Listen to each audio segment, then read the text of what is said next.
Allow me to start by extending a very warm welcome to you all who have traveled to Kigali to attend the second European Union Foreign Affairs Ministerial meeting. On behalf of the government of Rwanda, it is a great honor to host you. The high-level participation to this meeting from both the African Union and the European Union member states demonstrates our shared commitment to strengthen this historical and strategic partnership between our two continents. The topics which will be discussed this morning are critical to the future of our relationship, which needs to be rethought and reshaped in a more equal way. From peace and security to migration and mobility, we have the opportunity to work together towards the creation of an effective joint governance mechanism that will address these common challenges. Recognizing the strategic importance of our relationship will also help us identify innovative solutions to support a structural and sustainable transformation of Africa, which will benefit Europe as well.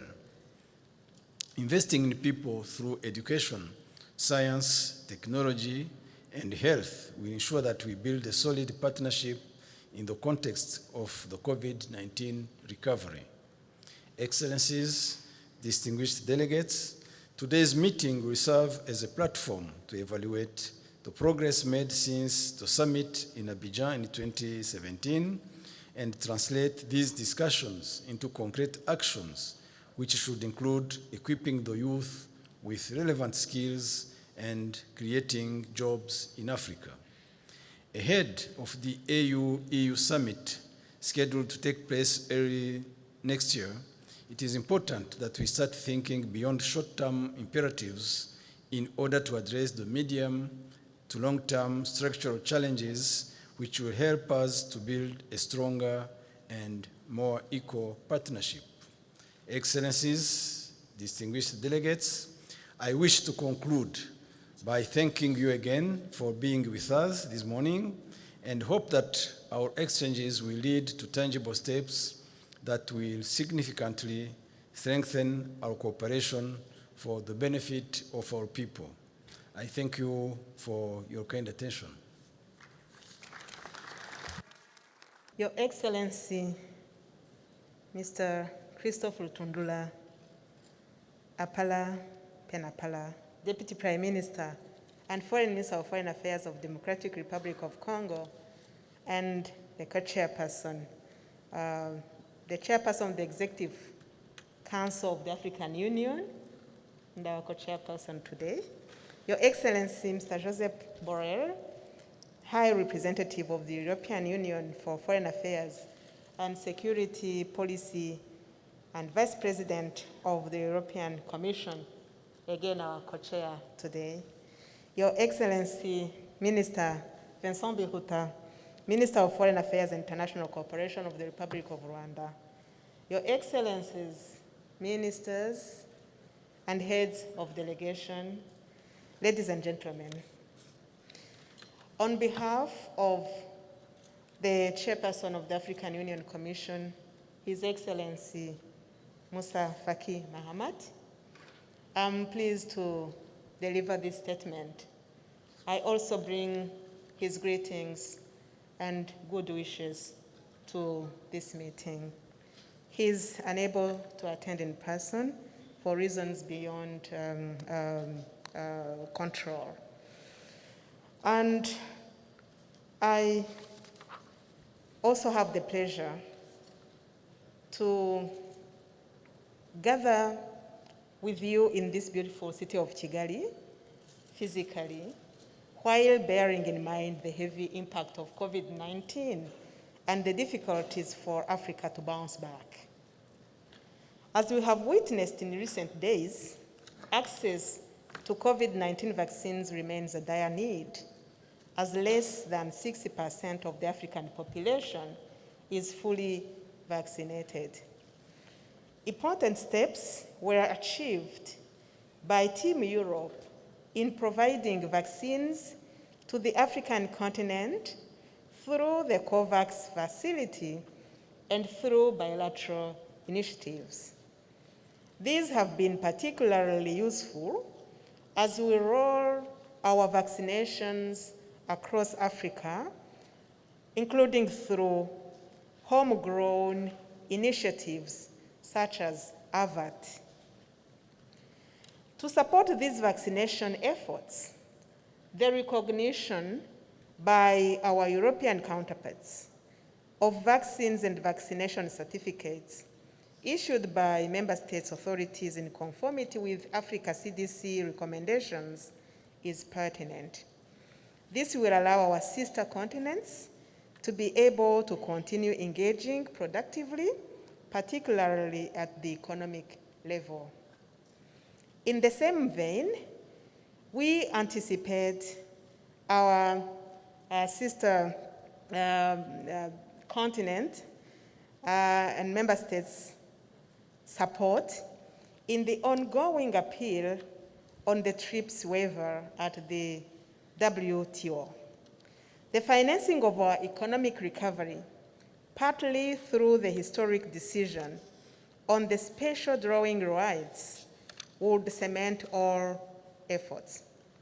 Furthermore, we look forward to the reallocation of unused SDR allocations through the World Bank and IMF to increase access to finance by developing countries, the most in need of which are found on the African continent.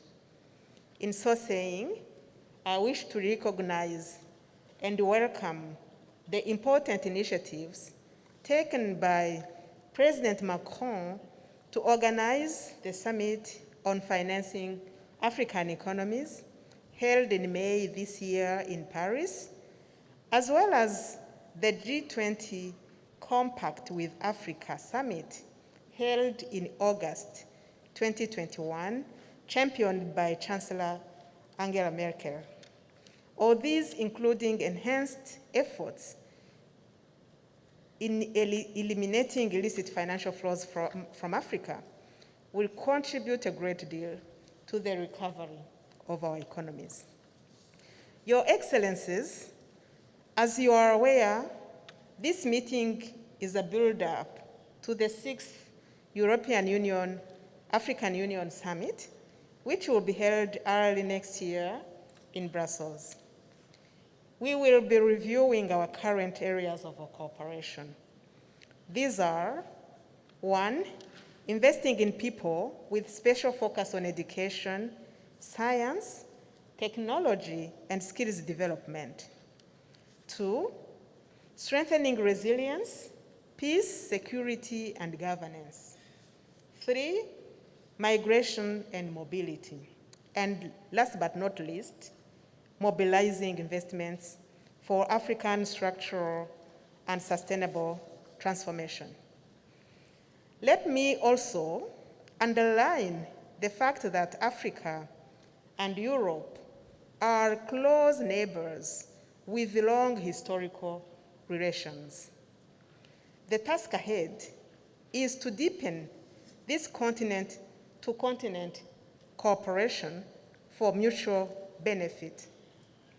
And in this case, to develop a continent-to-continent agreement, I would like to suggest 3 joint exercises. I would suggest that we jointly create conditions for critical studies to undertake impact assessments of the economic partnership agreements and bilateral free trade agreements on the implementation of the agreement establishing the African Continental Free Trade Area, as well as finalize the readiness assessments towards the African Customs Union, which, according to the timelines of the Buja Treaty, should be in place by 2023. And also, building on this evidence, put in place a joint working group of experts to work out modalities for continent-to-continent cooperation in matters of trade, investment, economic integration, and inclusive sustainable development anchored on the African Customs Union. It's my belief that our collaboration would, in this respect, be fully aligned with our efforts to implement the agreement establishing the African Continental Free Trade Area as it moves us towards deeper continental economic integration. In the areas of peace and security, I wish to stress the critical necessity for our partnership to guarantee durable peace across Africa. The situation in the Sahel region, the Horn of Africa, the Lake Chad Basin, and several other conflict situations across Africa will greatly benefit from this partnership. Equally important, our trilateral cooperation with the UN should be consolidated. Among others, it will greatly contribute to attaining financing modalities that are predictable and sustainable for African Union-led peace support operations. We take note of the transition from the African Peace Facility to the European Peace Facility, and it is our hope that this new instrument will continue to reinforce multilateralism and contribute to our shared agenda of silencing the guns on the continent. As I conclude, Your Excellencies, allow me to emphasize on the importance of global supplies of vaccines to attain global herd immunity in the fight against the COVID-19 pandemic. This is critical to opening up across countries, global health security, and global swift economic recovery. Global vaccine supplies would also be a distinct mark of global solidarity to fight a common enemy. I look forward to this meeting, crafting an implementable action plan that would meet the expectations of our leaders when they meet early next year and strengthen as well as consolidate Europe-Africa partnership for shared prosperity, solidarity, and resilience. I will stop here and thank all of you for your attention. I am very pleased to have the opportunity to co-chair this ministerial meeting with the Deputy Prime Minister and Minister of Foreign Affairs of the Democratic Republic of Congo and Chairperson of the African Union Executive Council, Christophe Lutundula. I would also like to thank our Rwandan host, Foreign Minister Vincent Biruta, for his country very much warm welcome and generous hospitality. Going back to the subject, it's clear that the COVID-19 pandemic has been a wake-up call. It has put the finger on what works and on what doesn't work in today's interconnected and interdependent world, and it's accelerated the need to make our partnership to fit for purpose.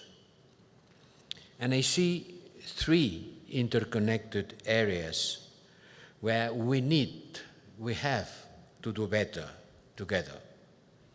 First, the response to the pandemic itself. When the pandemic started, Europe was the first continent to put in place a mechanism to show solidarity with the world, in particular with Africa, putting in place the mechanism to save our own people. We work in parallel to make sure that the answer was global. It has not been as much global as needed, but we have taken our part on it. We have contributed with 3 billion euros to COVAX facility, increased the sharing of vaccines doses with African countries, maybe not as much as needed, and 100 million euros for vaccination rollout campaigns in Africa. These are the testaments of our engagement.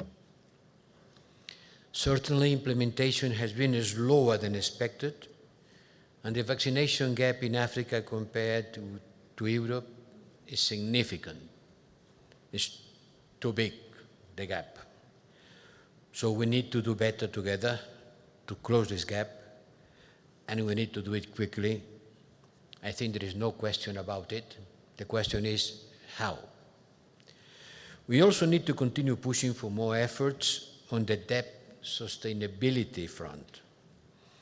Europe has been leading the effort to put this issue on top of the international agenda. We are working hard to swift implementation of the G20 framework on debt treatments.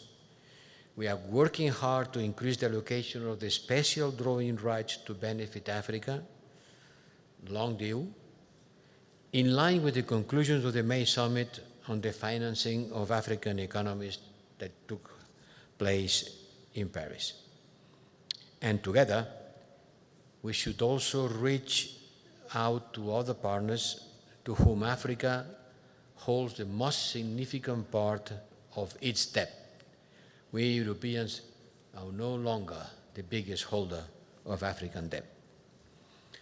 On the medium to long term, we are working on a new treaty on pandemics, and we are working to boost pharmaceutical production for Africa, in Africa, because it is the only viable long-term solution to any pandemic, and others will come. We are already investing in facilities in South Africa, in Senegal, and here in Rwanda. The second area for a step change is building back better and greener. The 3 Bs plus a G, building back better and greener. By combining your resources with your expertise and vice versa, Europe and Africa can become champions of global sustainable growth.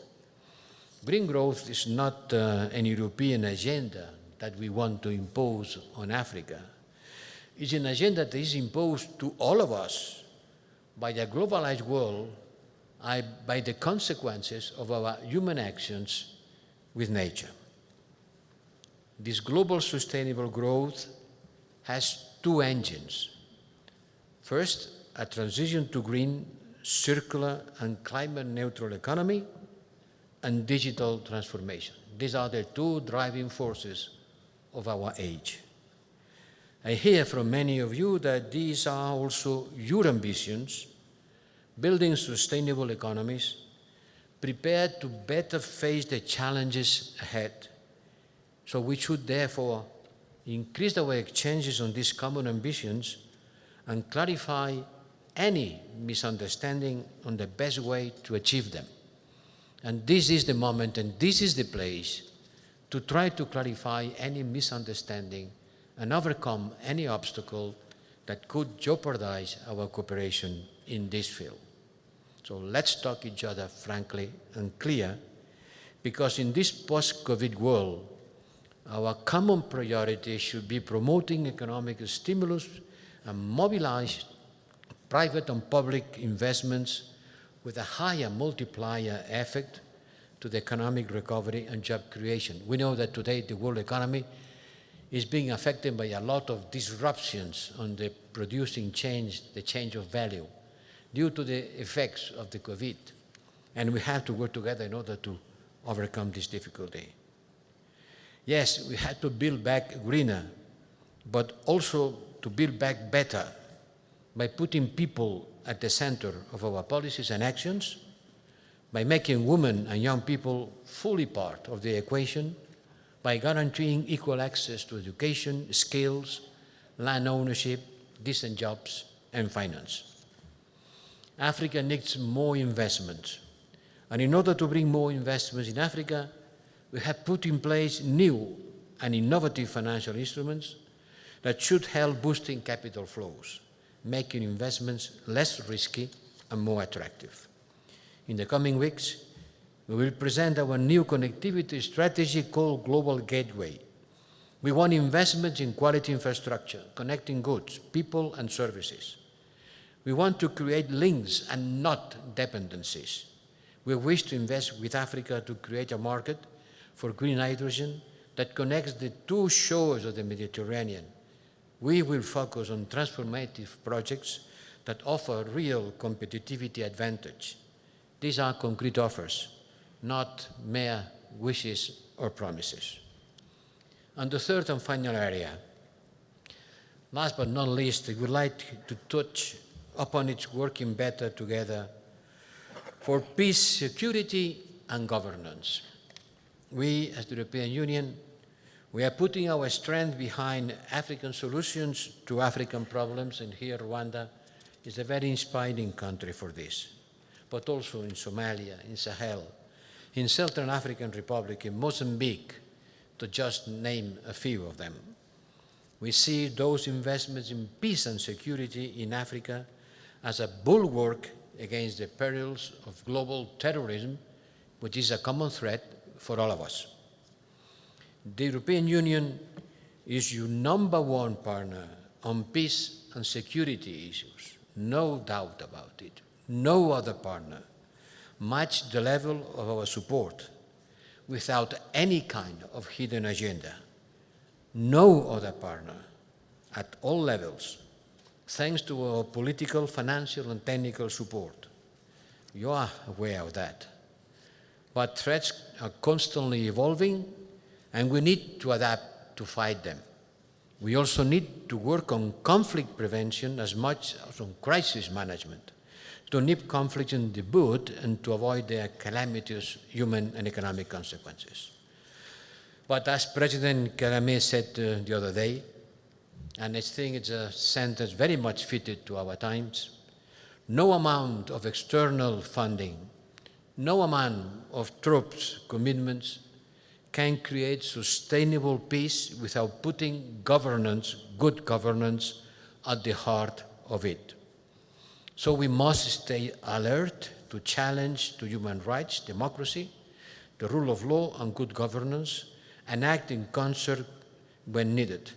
Any attack on these shared values is an attack on all of us. In some cases, internal political miscalculation and other misbehavior put at risk our support. Our very significant European Union support must be matched with parallel serious commitments from our partners. It's a question of effectiveness of our joint effort, but also it's a question of accountability vis-à-vis our European taxpayers. Ladies and gentlemen, Excellencies, dear colleagues, tant de choses ont été dites sur les relations entre l'Europe et l'Afrique. Tant de critiques récentes ont été formulées, parfois justes, parfois injustes. Des incompréhensions subsistent entre nous et nous devons ensemble les adresser. Je sais, nous ne sommes pas d'accord sur tout, mais nous sommes d'accord sur l'essentiel. Et cela doit nous permettre d'avancer ensemble. Parce qu'ensemble, nous sommes 1,7, je ne sais pas comment dire en français exactement, 1,7 milliard de citoyens, 1700 millions de citoyens. Nous sommes 40% des États membres des Nations Unies. Nous devons peser sur le marché du monde, sur les forces qui mènent le monde vers le futur et les faire évoluer vers un futur plus brillant.